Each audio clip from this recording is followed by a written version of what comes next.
ассалому алайкум бинандаҳои азизу арҷуманд. нашри навбати барномаи иттилоотии ахбор аз телевизиони тоҷикистон мустақиман оғоз менамоем. имрӯз дар мавзеи шаҳраки донишҷӯён бо иштироки асосгузори сулҳу ваҳдати миллӣ пешвои миллат президенти ҷумҳурии тоҷикистон муҳтарам Эмомалӣ Раҳмон ва раиси маҷлиси миллии маҷлиси олии ҷумҳурии тоҷикистон раиси шаҳри Душанбе муҳтарам Рустами Эмомалӣ бинои нави таълимии факултети иқтисодӣ ва молиявии донишгоҳи миллии тоҷикистон мавриди истифода қарор дода шуд. мавриди зикр аст ки дар факултети молиявии иқтисодӣ иқтисод ва идора ба ҳисобгирӣ ва иқтисоди рақамии донишгоҳи миллии тоҷикистон ки дар бинои наву замонавӣ ҷой карда шудааст дар маҷмӯъ 17 кафедра ва 27 ихтисос мавҷуд аст. зимни шиносоии сарвари давлат ба сифати корҳои сохтмонӣ ва тарҳи бино ки аз ҷониби мутахассисони варзидаи ватанӣ анҷом дода шудааст баҳои баланд доданд. дар натиҷаи тадбирандешии роҳбарияти донишгоҳи миллии тоҷикистон дар самти ободу зебо намудани мавзеи шаҳраки донишҷӯён он ба як гӯшаи ободу зебо ва нотакрори ҷумҳурии тоҷикистон табдил дода шудааст. гузориши Самандар Искандарзода ва Аҳлиддини Карим.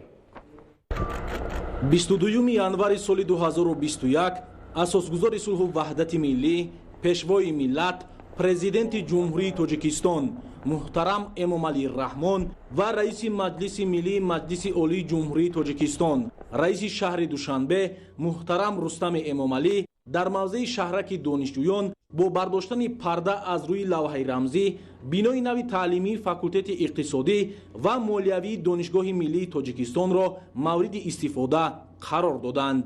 таъкид карданд ба маврид аст ки донишгоҳи миллии тоҷикистон яке аз муассисаҳои бонуфузи олии таълимии мамлакат ба шумор меравад. сиёсати бунёдкорона ва маорифпарваронаи асосгузори сулҳу ваҳдати миллӣ пешвои миллат президенти ҷумҳурии тоҷикистон муҳтарам Эмомалӣ Раҳмон ки ба рушди соҳаи маориф равона шудааст шоистаи таҳсин ва пайравӣ мебошад. имрӯз ҳукумати ҷумҳурии тоҷикистон ба соҳаи маорифи кишвар ва рушду такомули он диққати ҷиддӣ дода ба сохтмон ва таъмиру тармими биноҳои таълимӣ ва хобгоҳҳои муассисаҳои таълимӣ диққати хешро равона сохтааст. ҳамакнун мо шоҳиди ибтикори навбатии пешвои муаззами миллат дар самти дастгирии омӯзгорону муҳассилини ин боргоҳи илму маърифат донишгоҳи миллии тоҷикистон гаштем ки тӯҳфаи арзишмандест дар арафаи ҷашни 30-солагии истиқлоли давлатии ҷумҳурии тоҷикистон. донишгоҳи миллии тоҷикистон аз 21 марти соли 1947 ҳамчун университети давлатии тоҷикистон таъсис ёфта аз 28 октябри соли 2008 бо фармони президенти ҷумҳурии тоҷикистон тағйири ном кардааст. айни ҳол донишгоҳ дорои 19 факултет бо фарогирии 118 кафедра, институти илмӣ тадқиқотӣ, литсеи равияи табиӣ риёзӣ, китобхонаи илмӣ, китобхонаи электронӣ, 103 озмоишгоҳи илмию таълимӣ, 14 озмоишгоҳи илмию тадқиқотӣ, 10 маркази интернетӣ, 39 синфхонаи компютерӣ, 9 синфхонаи лингафонӣ, маркази биотехнологӣ, парки технологӣ, маркази омӯзиши забонҳо, институти Конфутсий, маркази табу нашр, тарҷума ва баргардон, маркази тестӣ, технологияи иттилоотӣ ва таҳсилоти фосилавӣ, курси тайёрӣ, 4 толори варзишӣ, 3 пойгоҳи таҷрибавӣ, осоишгоҳ ва бунгоҳи тиббӣ мебошад. дар 118 кафедраи донишгоҳ 1310 нафар омӯзгор аз ҷумла 180 нафар доктори илм, 545 нафар номзади илм барои пешбурди фаъолияти таълимию методӣ ҷалб шуда фаъолият менамоянд. аз ҳамон рӯзҳои аввали соҳиби истиқлолӣ рушду равнақбахшидани соҳаи маориф дар мадди таваҷҷӯҳи асосгузори сулҳу ваҳдати миллӣ пешвои миллат президенти ҷумҳурии тоҷикистон ҷаноби олӣ муҳтарам Эмомалӣ Раҳмон қарор дорад. дар радифи дигар соҳаҳои иҷтимоии иқтисодӣ соҳаи мазкур фаъолона аз тамоми сарчашмаҳо маблағгузорӣ карда мешавад. қисмати зиёди хароҷоти бюҷети давлатӣ маҳз барои сохтмон, аз нав таҷҳизонидан, баландбардоштани музди меҳнати кормандони соҳаи маориф, бунёди мактабҳову муассисаҳои таҳсилоти олӣ равона гардидааст. дар ҳошияи муносибатҳои байналхалқии молиявии иқтисодӣ ҳукумати кишвар фаъолона кӯшиш намуда истодааст то сармоягузориҳои хориҷиро барои боз ҳам рушду равнақ бахшидани соҳаи мазкур равона созад.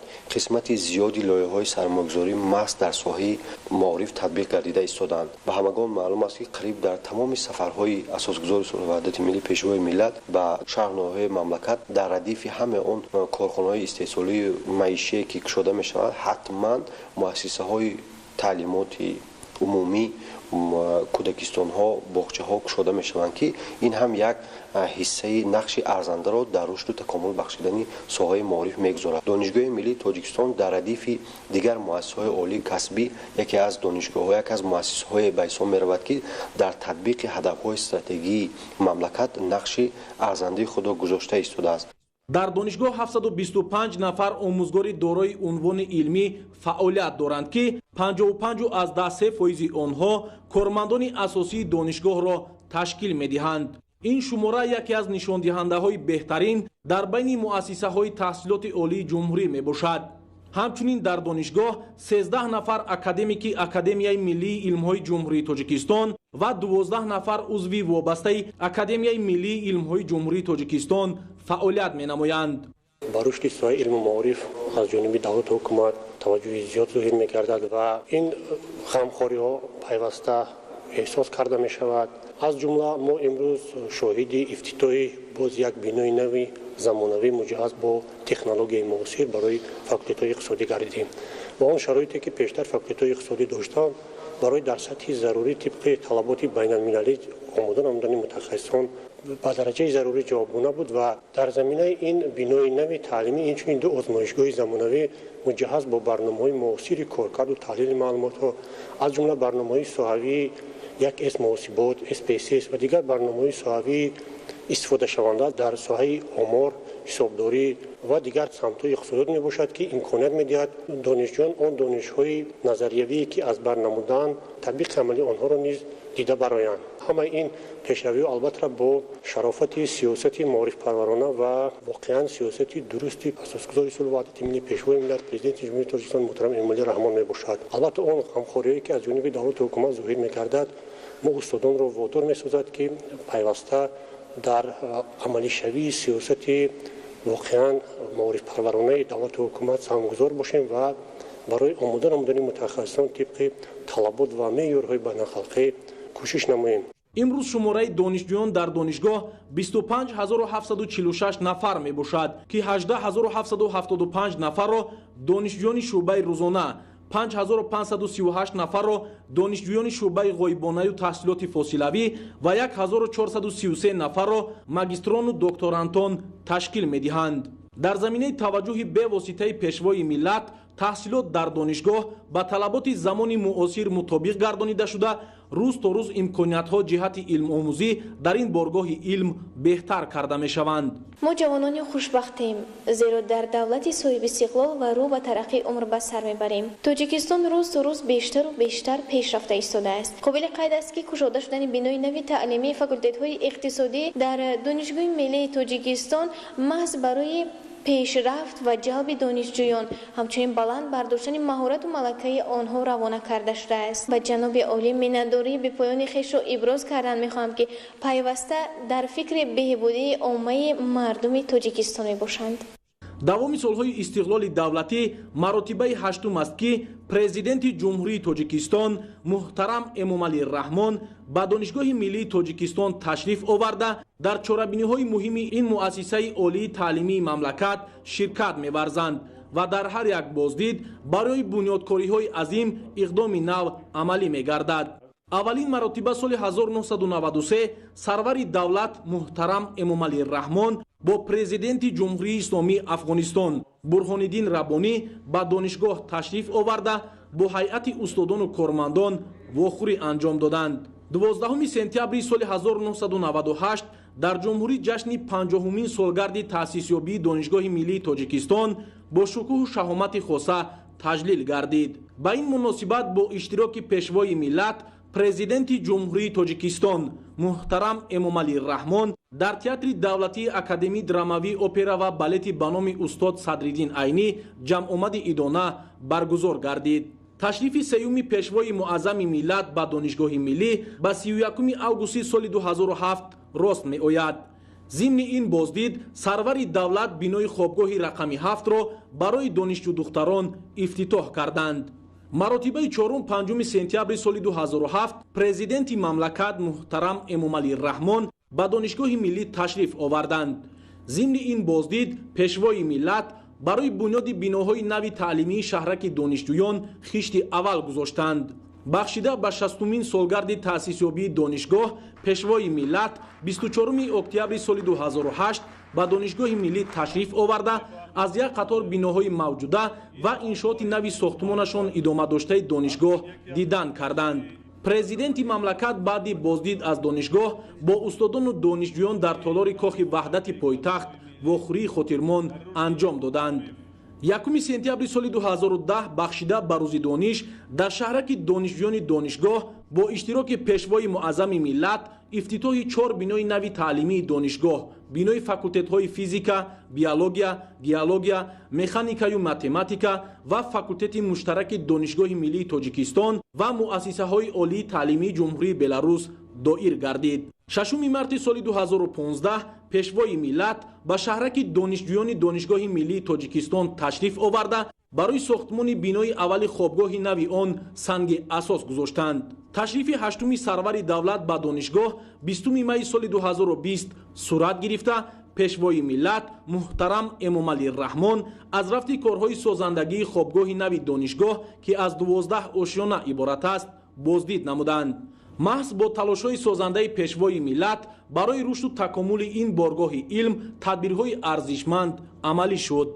از جمله در زمان صاحب استقلالی با تشبث به واسطه سرور دولت برای 8 فاکولتت بینای نو زمانوی بنیاد گردید. امروزها در همه انشاءات جوابگوی طلبات استادان دانشگاه به تعلیم و تربیت مشغول بوده جوانان نسل آینده‌ساز وطن به آموزش و صاحب کسب گشتن فرا گرفته شده اند. با ابتکار به واسطه اساسگذاری صلح و وحدت ملی پرزیدنت جمهوری تاجیکستان محترم امامعلی رحمان شده شوی بناهای تعلیمی یعنی فاکولتت‌های اقتصادی صورت گرفت. توجه حکومت جمهوری تاجیکستان ما را وادار می‌سازد که برای از خود نمودن دانش‌های معاصر باز هم کوشش‌های زیاد نموده و در آینده همچون یک اقتصادچی خوب بر وطن خویش خدمت نماییم. بینای نوی تعلیمی فاکولتت‌های اقتصادی و مالیوی دانشگاه ملی تاجیکستان برای در 2 بست به تحصیل فرا گرفتن 5048 نفر پیش بینی شده است.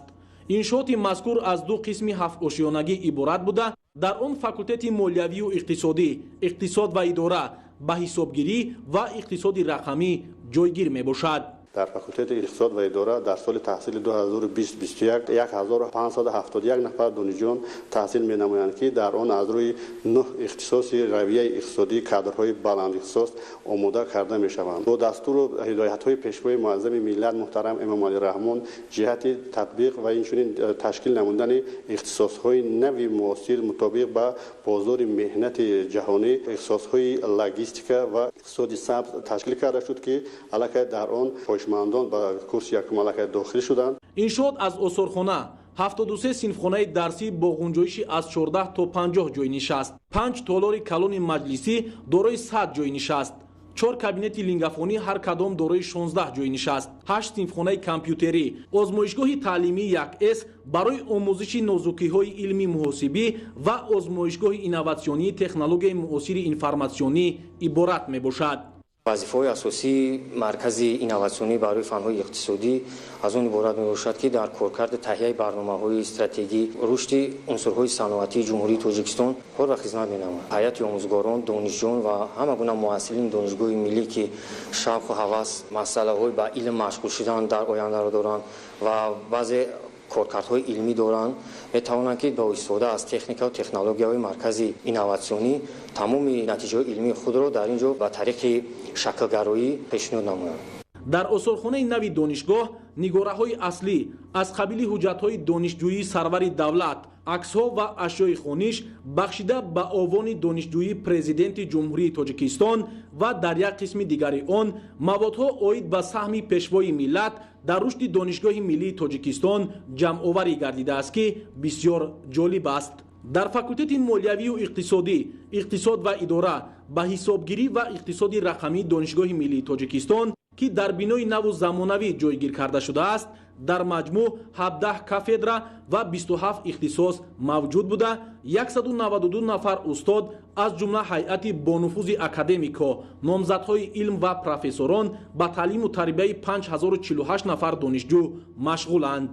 факултаи ба ҳисобгирӣ ва иқтисоди рақамии донишгоҳи миллии тоҷикистон дар ибтидои солҳои 80-уми асри гузашта таъсис ёфтааст ва боиси ифтихори мост ки факултаро садҳо нафар мутахассисони дараҷаи олӣ хатм карданд ва дар тамоми соҳаҳои хоҷаи халқи ҷумҳурии азизамон кор фаъолият карда истоданд. мо дар бинои фарсудашудаи кӯна таҳсил мекардем ки ба шароити таҳсил мутобиқ набуданд. имрӯз мо хеле хурсандем ки бо ибтикори ҷаноби олӣ чунин бинои замонавӣ ба мо тӯҳфа шудааст ки бо тамоми таҷҳизоте ки барои таҳсил зарур аст таъмин карда шудааст. аз мо як чиз фақат талаб карда мешавад, мо бояд ба ҳамин боварии ҷаноби олӣ сазовор бошем ва барои рушду равнақи ояндаи ҷумҳуриямон донишҷӯҳо хуб таҳсил кунанд, хуба аъло ва устодон сифати таҳсилро боз ҳам баландтар бардоранд ки ҷавобгӯ ба талаботҳои меъёрҳои байналмилалии таҳсилоти олӣ бошад. дар ошёнаи якуми бинои факултети ба ҳисобгирӣ ва иқтисоди рақамӣ дар партави дастуру ҳидоятҳои президенти ҷумҳурии тоҷикистон муҳтарам Эмомалӣ Раҳмон дар хусуси таъсиси марказҳои инноватсионӣ дар назди муассисаҳои таълимӣ ҷиҳати дар амал татбиқ намудани натиҷаҳои фаъолияти илмии омӯзгорон ва муҳаққиқон маркази инноватсионӣ таъсис дода шудааст. бо ибтикори асосгузори сулҳу ваҳдати миллӣ, пешрои муаззами миллат, иқдоми наҷиб, 20 солаи омӯзиш ва рушди фанҳои табиатшиносӣ дақиқ ва риёзӣ дар соҳаи илму маориф эълон гардид. баҳри дар амал татбиқ намудани ин барнома устодон ва донишҷӯёни донишгоҳи миллии тоҷикистон кӯшиш ба харҷ медиҳанд ки натиҷаҳои назаррас ба даст биёранд. ба воситаи ин дастгоҳҳои муосир коркард ва модернизатсияи барномаҳо, моделсозии компютери сеченака роҳандозӣ карда шуд ки ҳамаи ин барномаҳоро технологияи насли оянда ном мебаранд. ҳамаи ин барои баланд бардоштани сифат ва самараи таълим, барои баланд бардоштани салоҳиятнокии касбии омӯзгорон, бедор намудани шавқу рағбати донишҷӯён нисбати фанҳои бунёдӣ ва ҷалб намудани ҷавонон барои корҳои илмии тадқиқотӣ мусоидат менамояд. дар маркази инноватсионӣ барои татбиқи самаранок, сифатнок ва камхарҷ таҷриба кардани маҳсули илмӣ, шароити корӣ барои ҳайати омӯзгорон, муҳаққиқони ҷавон ва донишҷӯён фароҳам мебошад. айни ҳол дар маркази инноватсионӣ дастгоҳу таҷҳизоти муосир аз ҷумла принтери чопи сеҳаҷма, сканери шаклгирандаи сеҳаҷма, воситаҳои аёнии кор бо унсурҳои нанотехнологӣ ва ҳаҷмашон хурду тимсолашон ба чашм ноаён ва компютерҳои пуриқтидори насли нуҳум мавҷуд мебошад. як сол мешавад ки доир ба барномаҳо ва лоиҳасозӣ кор фаъолият менамоям ва технологияи навине ки яъне ҳамарӯза истифода бурда мешавад, ин технологияи 3D голография мебошад ки дар тоҷикистон низ мо он таҷҳизотро оварда онро истифода менамоем. барномаҳое ки мо омода намудаем вобастаи барномаҳои Unity ва Blender мебошад ки вобастаи ин барномаҳо мо лоиҳаҳои объектҳое ки 3D ҳастанд онҳоро омода намуда доир ба фанҳои гуногун бахусус фанҳои дақиқ астрономия, физика ва химия, инчунин математика омода намудаем ва ин лоиҳаҳоро дар ду таҷҳизот ки яке 3D LED фан ном дорад ё ки ба қавли дигар онро 3D вентилятор низ ном мебаранд истифода кардаем ва таҷҳизоти дигаре ки мо худ онро омода намудаем ин 3D аҳром мебошад ё ки 3D пирамида онро меноманд. инчунин ҷиҳати тарғиби тарзи ҳаёти солим ва ҷалби донишҷӯёну омӯзгорон ба варзиш, майдончаи варзишӣ дар шаҳраки донишҷӯён буда пурра таъмир карда шуда ба талаботи замон мутобиқ гардидааст. ҳамзамон дар таҳхонаи иншоот 2 китобхона бо 308 ҷойи нишаст ташкил карда шудааст ки донишҷӯёну омӯзгорон метавонанд аз онҳо ба таври васеъ истифода намоянд.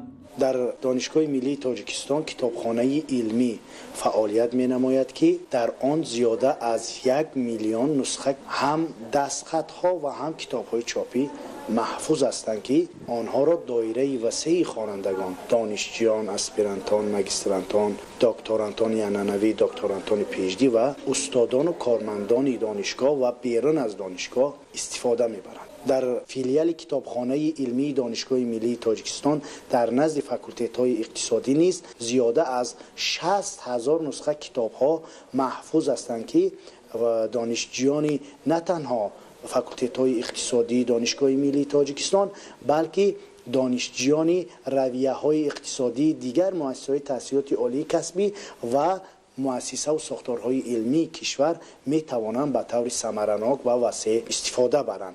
بغیر از این کتابخانه علمی دانشگاه ملی تاجیکستان کتابخانه الکترونی نیز فعالیت می نماید که زیاده از 150,000 نسخه کتاب را در خود فرا گرفته است.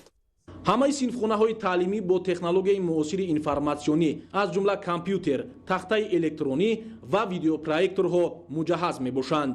дар ҳар як ошёна ҳуҷраҳои кории устодону кормандон, синфхонаҳои компютерию кабинетҳои лингафонӣ, озмоишгоҳҳо ва дигар утоқҳои лозима барои омӯзгорону донишҷӯён бунёд гардидааст. аснои шиносоии сарвари давлат ба сифати корҳои сохтмонӣ ва тарҳи бино ки аз ҷониби мутахассисони варзидаи ватанӣ анҷом дода шудааст баҳои баланд доданд. мавриди зикр аст ки бинои нави таълимии факултетҳои иқтисодию молиявии донишгоҳи миллии тоҷикистон бо дастгирии ҳукумати ҷумҳурии тоҷикистон аз ҷониби ширкати сохтмонии ватанӣ ҷамъияти дорои масъулияти маҳдуди азизи сохтмон бо тарҳи наву замонавӣ сохта шудааст.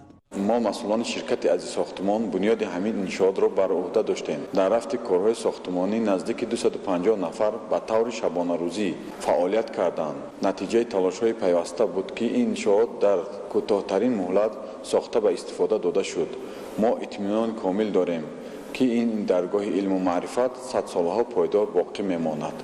пешвои миллат муҳтарам эмомалӣ раҳмон ифтитоҳи иншоотро тӯҳфаи навбатии ҳукумати мамлакат дар арафаи ҷашни 30-солагии истиқлоли давлатии ҷумҳурии тоҷикистон арзёбӣ карда аз устодон ва кормандони соҳаи илму маориф талаб намуданд ки дар самти тарбия намудани ҷавонони худогоҳу худшинос ва мутахассисони варзидаи талаботи бозори меҳнат таваҷҷӯҳи бештар зоҳир карда дар пешрафти тоҷикистони соҳиби истиқлол ва ҳифзи арзишҳои миллӣ саҳмгузор бошанд. таъкид кардан ба маврид аст ки роҳбарияти донишгоҳи миллии тоҷикистон ба хотири ободу зебо гаштани мавзеи шаҳраки донишҷӯён ниҳол ва гулу бутаҳои ороишӣ шинонида тадбирҳои чароғонамоиро низ ба сомон расонида мавзеи шаҳраки донишҷӯёнро ба як гӯшаи ободу зебо ва нотакрори ҷумҳурии тоҷикистон табдил додаанд. натиҷа ҳамин аст ки имрӯзҳо донишҷӯёну омӯзгорон бо шукргузорӣ аз фазои орому осудаи тоҷикистони соҳиби истиқлол пас аз машғулиятҳои дарсӣ дар мавзеъҳои сарсабз сайру гашт карда ифтихор аз ватани ободу зебо менамоянд. донишгоҳи миллии тоҷикистон маркази бузурги таълимию илмӣ ба ҳисоб рафта дар рушду такомули соҳаи илму маориф, баланд бардоштани маърифат, худшиносии миллӣ, ифтихори ватандорӣ ва тарбияи кадрҳои баландихтисос мақому манзалати хоса дорад. асосгузори сулҳу ваҳдати миллӣ, пешвои миллат, президенти ҷумҳурии тоҷикистон муҳтарам эмомалӣ раҳмон ва раиси маҷлиси миллӣ, маҷлиси олии ҷумҳурии тоҷикистон, раиси шаҳри душанбе муҳтарам рустами эмомалӣ дар бинои таълимии факултетҳои иқтисодӣ ва молиявии донишгоҳи миллии тоҷикистон осорхонаи пешвои миллатро ки ба овони донишҷӯӣ ва саҳми сарвари давлат дар рушди минбаъдаи донишгоҳи миллии тоҷикистон бахшида шудааст мавриди истифода қарор доданд. осорхонаи мазкур бахшида ба 30-солагии истиқлоли давлатии ҷумҳурии тоҷикистон бунёд гардидааст.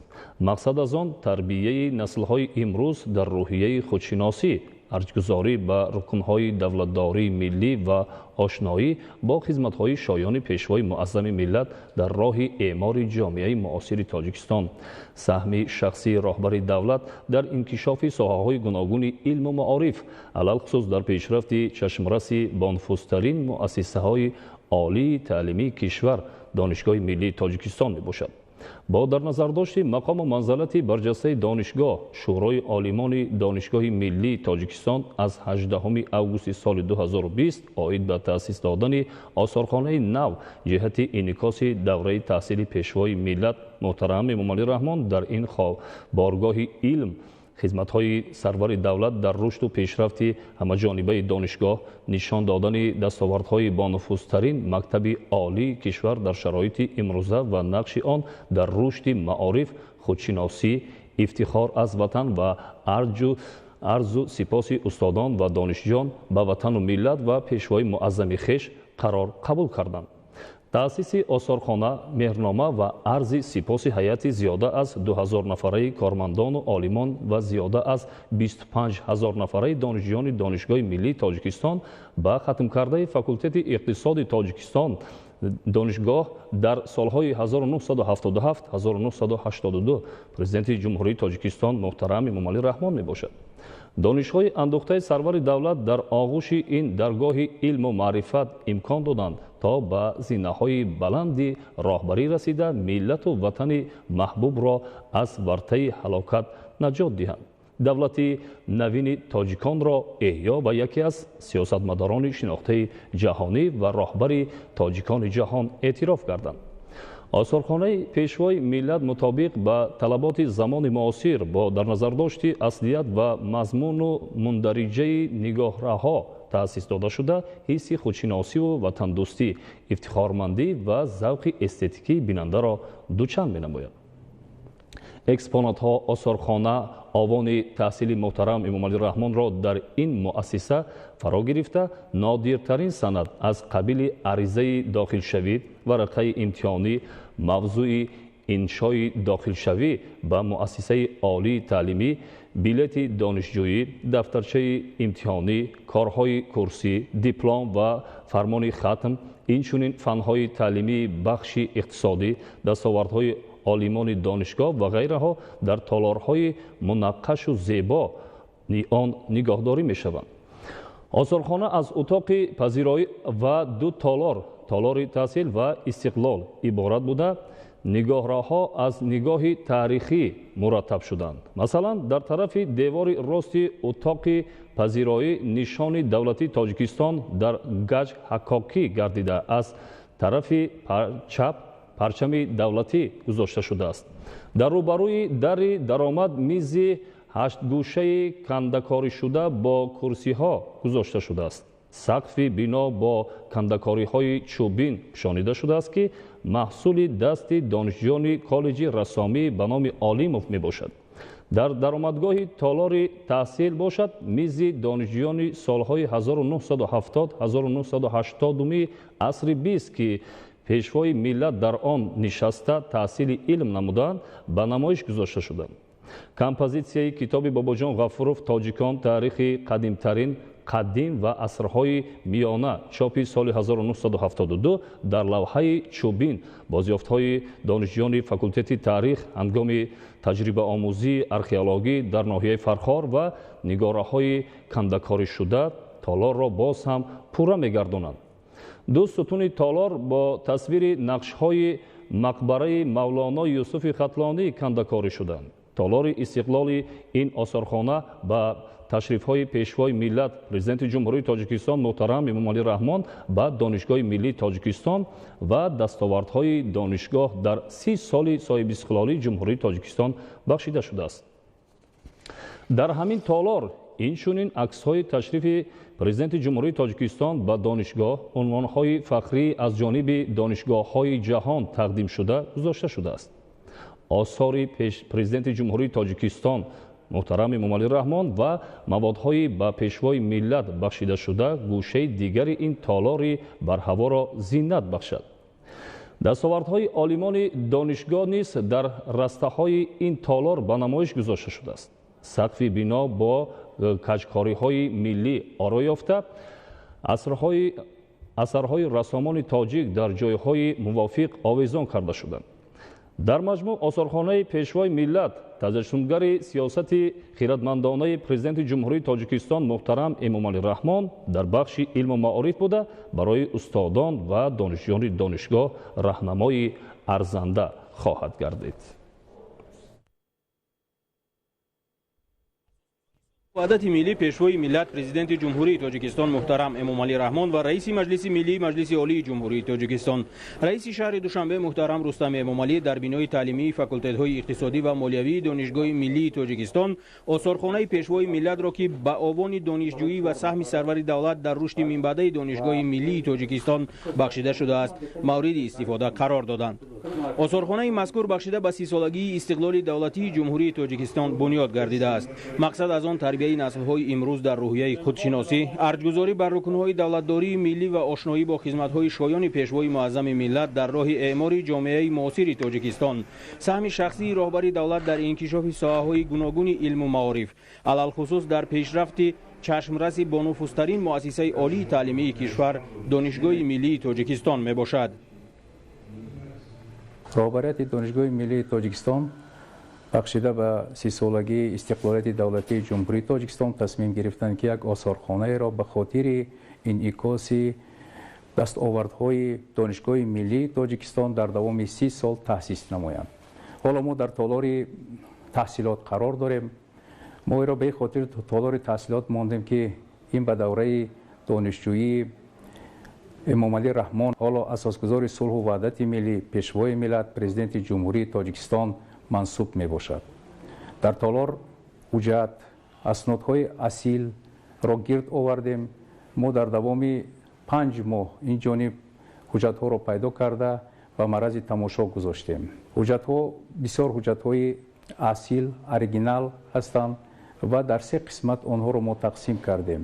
ҳуҷҷатҳои давраи дохилшавӣ ё довталабии эмомалӣ раҳмон ки шурӯъ мешавад аз худи аризаи дохилшавишон, мавзӯи иншо ки мо зафар хоҳем кард ва маълумотномаву тавсияномаҳое ки аз ҷониби колхоз аз ноҳияи Данғара дода шуда буданд ва гирд оварда шуда буданд гузоштем. дар ҷои дуюм бевосита ҳуҷҷатҳои давраи донишҷӯии эмомалӣ раҳмон гирд оварда шудааст ки дар он ҷо фармонҳо, аксҳо ҳастанд, махсусан аксҳое ки бо ҳамкурсонашон гирифтанд, дар он ҷо гирд оварда шудааст. ва ҳамзамон давраи сеюм ки давраи бевосита хатм аст, ҳуҷҷатҳое ҳастанд ки ба давраи хатми эмомалӣ раҳмон мансуб мебошанд. инҳо бевосита дар бораи супордани имтиҳони давлатӣ, гирифтани диплом донишгоҳи давлатии тоҷикистон мебошад.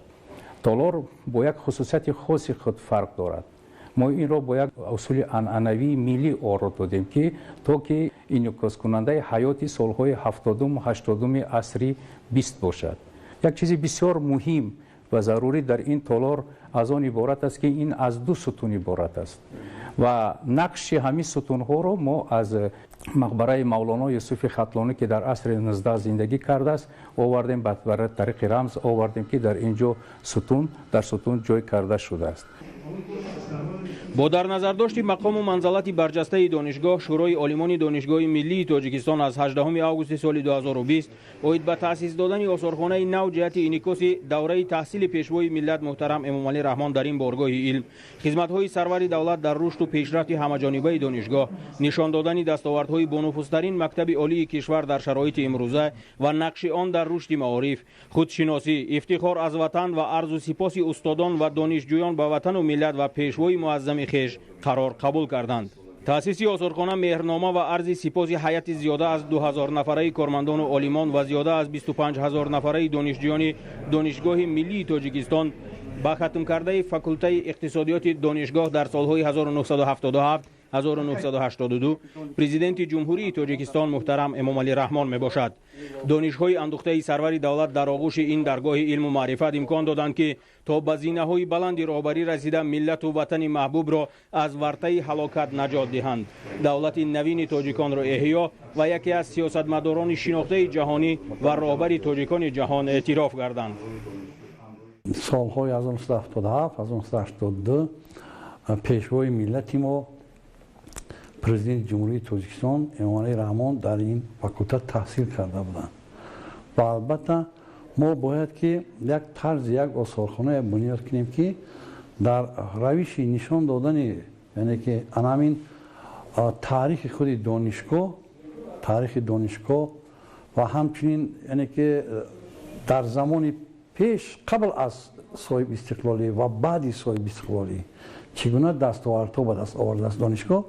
чунки медонед ки донишгоҳи миллии тоҷикистон ҳамчун яке аз марказҳои илмию маърифатии ҷумҳурии тоҷикистон ниҳоят мақому мартабаи баланд дорад. теъдоди ки дар ин солҳои аз соли 1948 то ба имрӯз ин донишгоҳро хатм кардаанд ба зиёда аз 100 000 мерасад ва мувофиқи маълумоти имрӯза 60% چون کارمندان راهبری عموما تمام ساحه‌های بسیار ساحه‌های خواجگی خلق جمهور رو ختم کنندگان همین دانشگاه ملی تشکیل میدن و البته از دیگر جانب خودی اساسگذار صلح و وحدت ما پرزیدنت جمهوری پیشوای ملتمون در همین دانشگاه تحصیل کرده بودند و ما تصمیم گرفتیم که یک آثارخانه در اینجا باید بنیاد شود. آثارخانه از 3 قسمت عبارت، یعنی که حجره پذیرایی، تالار تحصیلات و تالار استقلال. ما با این نشان دادن شدیم که یکمی که در خودی تالار تحصیلات به واسطه دقت افزایی داده شده است با دوره تحصیل همچون دانشجو تحصیل پیشوای ملتمان سرور دولتمان در دانشگاه ملی تاجیکستان در سالهای 1977 تا 82 سال و ما کوشش کردیم که یک اتمسفر، یک فضای همون دوره سالهای 70 رو با وجود بیاریم. در تالار یکم وقتی که هر یک کسی به اینجا وارد میشد میبیند، با چشم خود دیدن میکند از حیات همون دوره مثلا میگیریم دانشگاه ما، یعنی تاریخی ما از دیگر جانب به واسطه شناس میشد با حیات و فعالیت دوره دانشجویی پیشوای ملت ما پرزیدنت ما که مثلا میگیم چقدر عریضه دادن، چقدر داخلی شدن، مثلا میگیم چگونه تحصیل کردن، چگونه، یعنی که یک دانشجوی عادی فرزند یک دهقان در همان دوره مثلا با شرافتی که در تحصیلی که در دانشگاه کرده بود تا بازینه‌های بلندی سیاسی جهانی تا همچون سیاستمدار جهانی امروز شناخته شدند و این من باوری دارم که به دانشجو به هر یک بیننده بسیار تاثیر عمیق میرساند و تاثیر خوب میرساند و البته در دل هر یک دانشجو یک آرزوی پیدا میشود که اونم هم کوشش کند خواند تاثیر کند که شاید که به همین مثلا میگیم بلندی های بگیم که راهبری و علم و معرفت رسد. آثارخانه پیشوای ملت مطابق با طلبات زمان معاصر با در نظر داشت اصلیت و مضمون و مندرجه نگاره ها تأسیس داده شده، حس خودشناسی و وطن دوستی، افتخارمندی و ذوق استتیکی بیننده را دوچند می نماید. وظیفه اساسی آثارخانه انعکاس فعالیت دوره تحصیل محترم امام علی رحمان در فاکولته اقتصادیات دانشگاه و سهم راهبری دولت در رشد دانشگاه می باشد. اکسپونات های آثارخانه آوان تحصیل محترم امام علی رحمان در این مؤسسه را فرا گرفته نادرترین سند از قبیل عریضه داخل شوی، ورقه امتحانی، موضوع انشای داخل شوی با مؤسسه عالی تعلیمی، بلیت دانشجویی، دفترچه امتحانی، کارهای کورسی، دیپلم و فرمان ختم، اینچنین فنهای تعلیمی بخش اقتصادی، دستاوردهای عالمان دانشگاه و غیره ها در تالار منقش و زیبای آن نگهداری می شوند. بسیار تشبوسی خوب شد و طوری می‌بینیم زحمتی بسیار فراوان شده است و تأسیس این گوشه در دانشگاه ملی تاجیکستان اگر هم خیلی یک مرور کنید اگر در یک گوشه بسیار خرد تاریخی بیش از 70 سالی دانشگاه ملی درج یافته است. ما در اینجا از روزهای اول از تأسیس دانشگاه تمام رکتوران دانشگاه و صحیفه هایی که با تاریخ خلق تاجیک به تاریخ نوین خلق تاجیک دخل دارند در اینجا انعکاس یافتند و بسیار باعث افتخار است که این مرکز بسیار زیبا و محتشم با در نظر داشتی معماری ملی، هنر ملی آرایش یافته است و یک نفری که هر نفری که به دانشگاه می آید وقتی که همین گوشه رو می بیند کافی است که از بنیاد دانشگاه تا امروز به تاریخ بسیار درخشانی دانشگاه ملی که مرکز و معمن کادرهای بسیار بزرگی نه تنها جمهوری بیرون از آن است آشنا شود و البته جای افتخار است که پیشوای ملت نیز فارغ التحصیل همین دانشگاه هستند و من از ریاست دانشگاه از نفرایی که همین کار مسئول بودند و برای به سامان رسیدن اون تلاش کردند همین صحیفه یکی از صحیفه های خوبی دانشگاه که تمامی آثار و تمامی نشانه هایی که از حضور یک زمان دانشجو و امروز رهبری کشور ما هست در اینجا جمع آوری شدند و همچنین اگر شما مشاهده کرده باشید تمامی آثاری که تمامی آثار هم نباشد تقریبا بهترین نمونه آثاری استادان دانشگاه در اینجا به نمایش گذاشته شدند که نشان از خدمت آنها برای اطلاع جامعه تاجیکستان، برای ترویج علم و تدریس خدمت کردند. و نکته دیگر این که در دانشگاه در این دوام 70 سالی که از تأسیس دانشگاه می‌گذرد، استادای زیادی در این دانشگاه خدمت کردند. نام آنها، یاد آنها که بعضی آنها امروز در میان ما نیستند و نفرایی که با افتخارنامه و با دیگر عنوان‌های عالی وطن قدردانی شدن در اینجا ما می‌بینیم. در مجموع دیدن این زیارت همین گوشه من فکر میکنم به کس مسرت میبخشد و یکی از قسمت‌های بسیار مهمی تاریخ وطن در همین یک گوشه خرد با چشم سر مشاهده میکنند. آثارخانه از اتاق پذیرایی و 2 تالار تحصیل و استقلال عبارت بوده. نگاره ها از نگاهی تاریخی مرتب شدند. مثلا در طرف دیوار راست اتاق پذیرایی نشان دولتی تاجیکستان در گچ حکاکی گردیده از طرف چپ پرچم دولتی گذاشته شده است. در روبروی دری درآمد میزی 8 گوشه کندکاری شده با کرسی ها گذاشته شدند. سقف بینا با کندکاری های چوبین پوشانیده شده است که محصول دست دانشجویان کالج رسامی به نام آلیموف می باشد. در درآمدگاه تالار تحصیل باشد میزی دانشجویان سالهای 70-80 عصر 20 که پیشوای ملت در آن نشسته تحصیل علم نمودند به نمایش گذاشته شده است. این و دیگر نگاره ها که علاقه مال تاریخ دانسته می شوند توجه هر نفر را جلب می نماید. در همین تالار اینچنین کتاب های تعلیمی از فن اقتصادیات جای داده شدند. در 3 رواق تالار حجت های دوره داوطلبی، تحصیل و ختم امام علی رحمان گذاشته شده است. در دیوار عکس رکتوران دانشگاه تا دوره استقلالیت گذاشته شده. تالار را همچنین عکس استادان فاکولتتی به حسابگیری بوغالتری خواجگی قشلاق در سالهای 70-80، عکس سابق دانشجوی این فاکولته امام علی رحمان بعد سپاریدن امتحانهای دولتی، رسم یک جایه همسبقان پیشوای ملت و نگاره های کندکاری شده آرایش می‌دهند.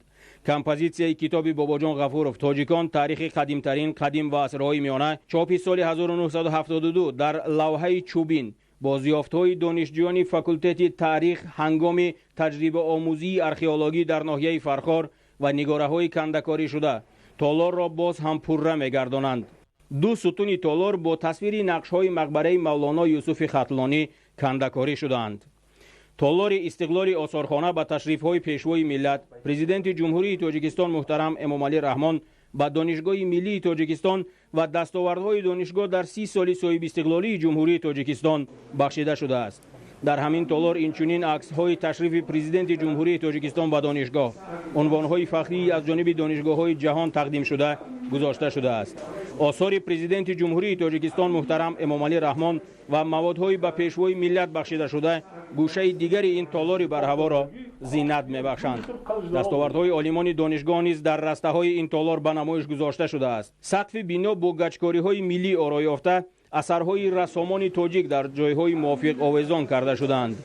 در مجموع آثارخانه پیشوای ملت تجسمگر سیاست خردمندانه پرزیدنت جمهوری تاجیکستان محترم امام علی رحمان در بخش علم و معارف بوده برای استادان و دانشجویان دانشگاه راهنمای ارزنده خواهد گردید. امروز اساسگزار صلح و وحدت ملی پیشوای ملت پرزیدنت جمهوری تاجیکستان محترم امام علی رحمان با رئیس مجلس ملی مجلس عالی جمهوری تاجیکستان رئیس شهر دوشنبه محترم رستم امام علی بینای خوابگاه رقم 8 دانشگاه ملی تاجیکستان را مورد استفاده قرار داده با شرایطی در آن فراهم گردیده شناخته شد. انشاءات در دایره ساختمان نوبت دوم بینای دانشگاه ملی تاجیکستان بنیاد گردیده. از تخانه 12 آشیانه و 207 حجره خواب برای دانشجویان عبارت بوده. در مجموع برای بیشتر از 1000 نفر دانشجو پیشبینی گردیده است. لایحه بینای خوشطرح و زمانوی خوابگاه دانشجویان دانشگاه ملی تاجیکستان از جانب جمعیت سهامی گشاده پژوهشگاه علمی و لایحه‌کشی و جستجویی صنیعی اسب تهیه گردیده در مساحت 8808 متر مربع قامت افروخته است. حجره‌های خوابگاه با تمام لوازمات ضروری تامین کرده شده. در بنا برای دانشجویان شرایط معاصر استقامت فراهم گردیده است. خوابگاه همزمان از آشیانه ошхона, ҳуҷраҳои маъмурият, нуқтаи тиббӣ ва дигар утоқҳои ёрирасон иборат мебошад. ёдовар мешавем ки корҳои сохтмонӣ дар бинои хобгоҳи рақами 8 донишгоҳи миллии Тоҷикистон 6 марти соли 2015 бо иштироки бевоситаи сарвари давлат муҳтарам Эмомалӣ Раҳмон оғоз гардида буд. дар бинои нави хобгоҳи донишгоҳи миллии Тоҷикистон дар асоси дастуру ҳидоятҳои бевоситаи сарвари давлат барои донишҷӯён синфхонаи компютерӣ, толори дарстайёркунӣ, ҷойи истироҳат, хонаи либосивазкунӣ ва нуқтаи хӯроктайёркунӣ таъсис дода шудааст. дар маҷмӯъ ҳар як ошёнаи хобгоҳ дорои толор барои дарстайёркунӣ ва ошхона, ҳаммом ва дигар утоқҳои зарурӣ мебошанд. дар бинои нав ҳамзамон дар асоси лоиҳа лифт насб карда шуда, дар байни ошёнаҳои он 3 адад зинапояҳои оҳану бетонии зидди сӯхтор сохта шудааст. тавре иттилоъ дода шуд, донишгоҳи миллии Тоҷикистон феълан дорои 8 хобгоҳ буда, дар онҳо баробари дигар шароити мусоид ҷиҳати касбомӯзии донишҷӯён як қатор тадбирҳои муҳим амалӣ карда шуданд. бинои хобгоҳи рақами 6 донишгоҳи миллии Тоҷикистон, ки дар замони соҳибистиқлолии мамлакат бо дастгирии пешвои миллат муҳтарам Эмомалӣ Раҳмон дар шаҳраки донишҷӯён ба истифода дода шудааст, дорои китобхона, синфхонаи компютерӣ ва сехи дузандагӣ мебошад. таъкид гардид ки донишҷӯён баробари омӯзиши илмҳои муосир бо истифода аз шароити фароҳамгардида ҳамзамон метавонанд касбҳои гуногунро дар хобгоҳҳои донишгоҳ аз худ намоянд. президенти мамлакат муҳтарам Эмомалӣ Раҳмон пас аз шиносоии пурра бо шароити мусоиди фароҳамгардида барои донишҷӯён дар шафати хобгоҳи нави донишгоҳи миллии Тоҷикистон барои оғози корҳои сохтмонӣ боз 2 бинои нави хобгоҳ қисмҳои Б ва В асос гузоштанд. дар асоси лоиҳа қисмҳои Б ва В хобгоҳ барои 2476 нафар донишҷӯ пешбинӣ гардида, дар масоҳати 25616 метри мураббаъ сохта мешавад. сарвари давлат муҳтарам Эмомалӣ Раҳмон аснои шиносоӣ ба лоиҳаи биноҳои нави хобгоҳҳои донишҷӯёни донишгоҳи миллии Тоҷикистон таваҷҷӯҳи масъулонро ҷиҳати иҷрои босифати корҳои сохтмонӣ ва дар муҳлати муайян гардида ба истифода додани иншоот ҷалб намуданд. бояд гуфт ки ҳукумати ҷумҳурии Тоҷикистон бо истифода аз имконоти мавҷуда барои беҳтар намудани вазъи иҷтимоии донишҷӯёни шаҳру ноҳияҳои дурдасти мамлакат дар шаҳри Душанбе тамоми тадбирҳои муҳимро амалӣ менамояд. дар солҳои истиқлоли давлатӣ баробари бунёд ва таъмиру навсозии биноҳои муосири таълимӣ ҳамзамон барои донишҷӯён дар пойтахти мамлакат хобгоҳҳои замонавӣ ба истифода дода шуданд. донишгоҳи миллии Тоҷикистон яке аз муассисаҳои таҳсилоти олии мамлакат буда, дар солҳои истиқлоли давлатӣ барои беҳтар намудани шароити иҷтимоӣ ва баландбардоштани сатҳи касбияти донишҷӯён дар он дар асоси ҳидоятҳои ҳамешагии президенти мамлакат шароити муосири илмомӯзӣ фароҳам карда шудааст. сарвари давлат муҳтарам Эмомалӣ Раҳмон зимни суҳбат бо масъулон ҷиҳати истифодаи пурра аз шароити фароҳамгардида ва ба роҳ мондани курсҳои забономӯзию касбу ҳунарҳои муосир барои донишҷӯён дар хобгоҳҳои донишгоҳи миллии Тоҷикистон ва дигар муассисаҳои таҳсилоти олии мамлакат дастуру ҳидоятҳои мушаххас доданд. дар бораи иҷлосияи 5-уми Маҷлиси Миллии Маҷлиси Олии Ҷумҳурии Тоҷикистон даъвати 6-ум иҷлосияи 5-уми Маҷлиси Миллии Маҷлиси Олии Ҷумҳурии Тоҷикистон даъвати 6-ум 25 январи соли 2021 соати 10 дар маҷлисгоҳи Маҷлиси Миллии Маҷлиси Олии Ҷумҳурии Тоҷикистон баргузор мегардад. аъзои Маҷлиси Миллии Маҷлиси Олии Ҷумҳурии Тоҷикистон 24 январи соли 2021 аз соати 8 то соати 17 ва 25 январи соли 2021 аз соати 7 то 10 дар шӯъбаи ташкилии дастгоҳи Маҷлиси Миллии Маҷлиси Олии Ҷумҳурии Тоҷикистон ба қайд гирифта мешаванд. телефонҳо 221 98 35 221 12 47. тамошобинони азизу арҷуманд, бо расидани дигар иттилоъи тоза шуморо ҳамкорони мо дар нашрҳои минбаъдаи ахбор ошно месозанд. саломат бошед.